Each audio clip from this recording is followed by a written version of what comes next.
This is a response video to Mayfleet's video BDSM Scares Me, in which the user Mayfleet describes being viscerally disturbed by BDSM and knowing that people like it. What is alluded to here is the concept of the wisdom of repugnance. The idea of the wisdom of repugnance is that we're good judges of whether or not something is good by whether or not it disturbs us. There is some basis for this. Bitter food is warning of, poisonous plants, and rotted meat has this smell, and we're scared by loud noises. It might be a predator. And we are also afraid of the strange because we know that the familiar is something that we can survive. The strange, that's up for debate. We're not sure about that. These gut reactions helped keep our ancestors alive, so we have this evolutionary trait. And it's not necessarily a bad thing with these very basic things about being scared by loud noises and the bitter foods. But when it comes to strange people, strange activities, there we've got xenophobia, racism, and countless other harmful prejudices that are just harmful to society. This quirk of our lizard brain is not appropriate for civilized life. The wisdom of repugnance has its presence in American politics due to the actions and beliefs of the man Leon Kass, the leader of the Council of Bioethics under George W. Bush's administration. Leon Kass used the wisdom of repugnance to oppose stem cell research that could save lives because he found the idea disturbing. He has this whole thing about human dignity. It's this humanist concept that he feels is important to preserve in society, and when he feels disgust towards something, it's because it offends this human dignity and thus is harmful to humans. He uses this human dignity belief to justify bans on body modifications and lifestyle choices like being a single parent. Apparently that's offensive to human dignity. He feels disgusted by it, so therefore it's bad. And though these things about not wanting stem cell research or being a single parent are popular with conservatives, he takes it to an extreme degree about how it offends human dignity to eat in public, to lick an ice cream cone like a cat. According to him, America has gone downhill because people can't just understand that the truth of the matter is that eating in public is wrong. The thing is that cultural mores are subjective. To me, there's nothing more American than getting the family together for a big barbecue outside, maybe invite the friends over for this barbecue. Could have the barbecue in the park, everyone gathers across town, gathers to eat in public and watch the fireworks. That's American to me. Even just grabbing a hot dog off of a hot dog stand, eating it on the way to work in the middle of New York, that is a quintessential New York City image. That is how the country is. You can't say it's not American to do that, come on. I bet even for upper class people, he's from a weird subculture and does not represent the majority of upper class people. Now the world don't move to the beat of just one drum. What might be right for you may not be right for some. People have different ways of doing things, and these different ways of doing things should all each be respected as legitimate, unless they violate inalienable rights, like with circumcision in Judaism. When I was a kid, I was fascinated by this scene in the book Dragon Wings by Lawrence Yep, in which the young Chinese immigrant Moonshadow is disgusted to learn that Americans like to drink milk from cows. He equates it to drinking the urine or eating the feces. He's just disgusted by this thing that to me was this normal everyday thing, and how could anyone be disgusted by that? But that's kind of what happens when cultures mingle. The reason for the cultural difference is because of what our ancestors did to stay safe from disease. And Europeans, they would drink the milk from cows and other animals, goats, yaks, and the Chinese would boil water and brew tea, and the tea would have a chemical effect of killing off bacteria. And because of that, the descendants of these people have their own ways of doing things that seem like that's how everyone should be like. And those weird people, they're disgusting.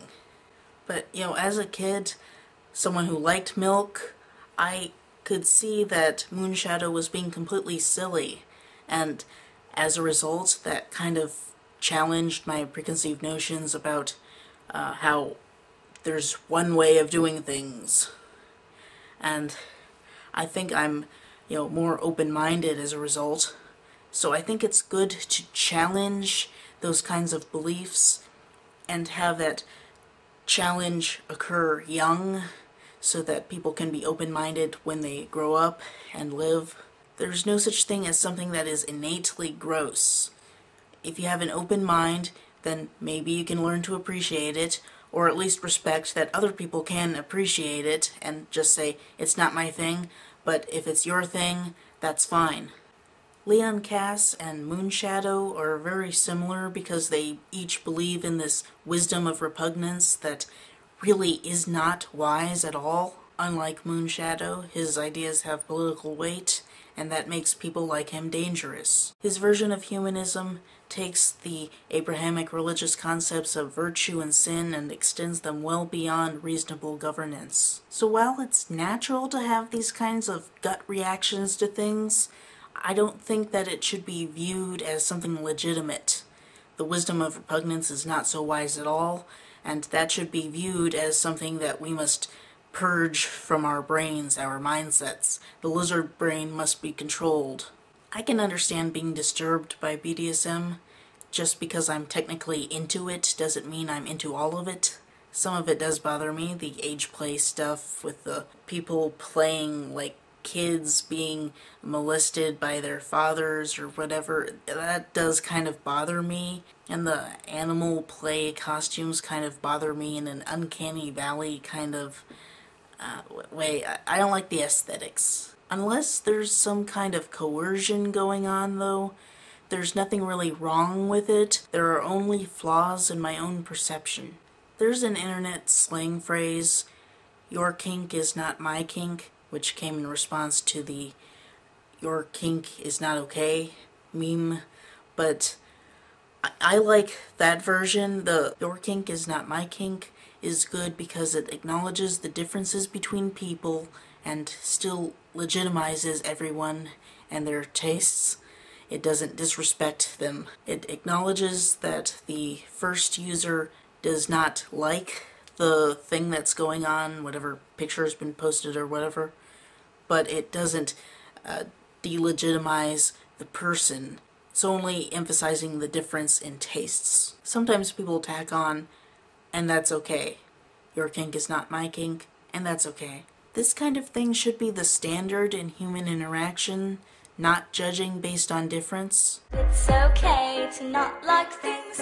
Don't be a dick about the things you don't like. I think it's important to be open about minority sexualities to about the same extent as the normal vanilla heterosexual sexuality, because they really are just as legitimate. As long as it's not non-consensual, both the norm and the deviant are okay. The outliers should not be forced into the closet just because it disturbs the people who won't suffer for expressing who they are. That's prejudice. Racial integration was a huge victory in the fight against racism because once white people could see and interact with black people on a normal day-to-day basis, they stopped being strangers. People could look at each other and think, yeah, that's a human just like me, a person deserving of the same respect as me, as I would expect from the other people. It stopped being such a divided line of them versus us. Likewise, queer people coming out of the closet and showing straight people that queer people look just like them has done a lot for the fight against homophobia.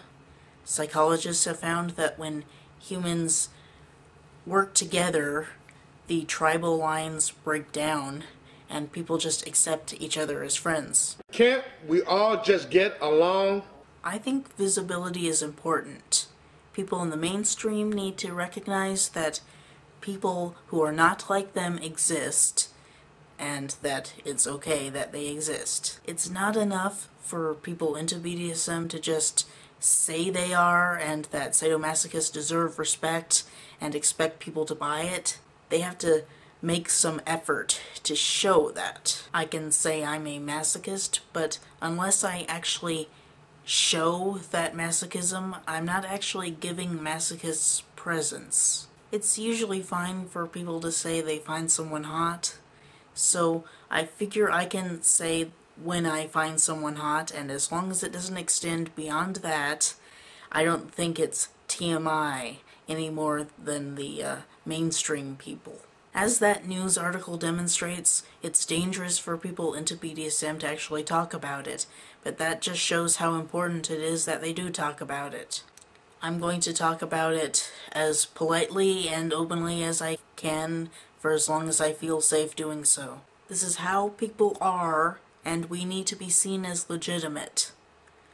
This message needs to get out, needs to be heard by everyone, but especially kids. Kids need to get this message of respect so that they can grow up open-minded, and they need to be able to accept themselves as who they are, whether they're vanilla or into BDSM or what. The message is one of respect. There are a lot of scared kids out there who need to be shown that their sexualities are legitimate without them being forced into the closet by an unfeeling world. The wisdom of repugnance is crap. It's okay to not like things. It's okay, but don't be a dick about it. It's okay to not like things. Don't be a dick about the things you don't like. It's okay to not like things. It's okay, but don't be a dick about it. It's okay to not like things. Don't be a dick about the things you don't like.